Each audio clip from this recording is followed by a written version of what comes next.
Kwa hiyo kwa nini hatu encourage mtu afikirie kwenda hospitali haraka haraka?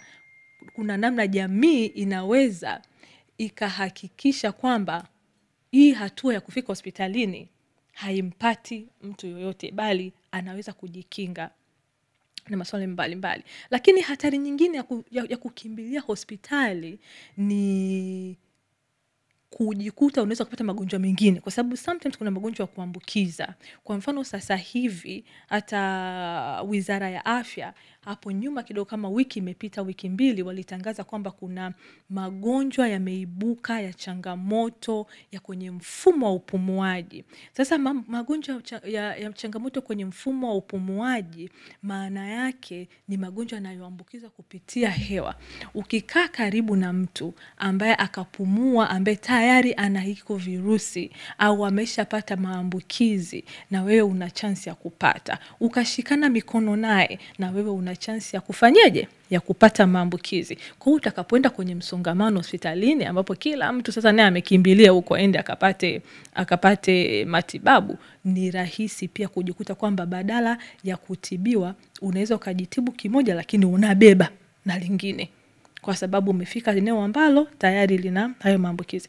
Lakini kwa jamii zetu nyingi, kwa sababu tunapoongelea Tanzania hatuongelei Dar es Salaam tu, au hatuongelei mijini tu, tunaongelea hata zile jamii ambazo ziko mbali. Na kama mnafahamu, vituo vya afya havipo kila mahali.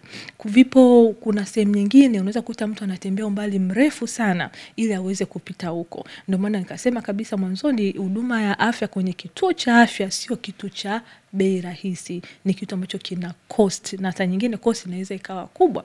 Of course ni vitu ambavyo tunahitaji kuwa tunavipata kwa urahisi kama haki ya binadamu au haki ya mtu, lakini mazingira bado naamini tunafanya kazi kuelekea huko. Serikali inafanya kazi kuelekea huko, wadau mbalimbali wa mambo ya maendeleo pia huo wanafanya kazi kuelekea kwamba kila mwananchi, kila binadamu anapata huduma za kiafya za kutibiwa akiwa hospitali kwa wepesi. Lakini tunapokuja sasa kwenye uhalisia, kwenye maeneo ya vijijini, tuseme wengi wetu ambao tumetoka vijijini, sasa uko kama kwetu uko ndani, unakuta hospitali iko masaa 3 mpaka 4.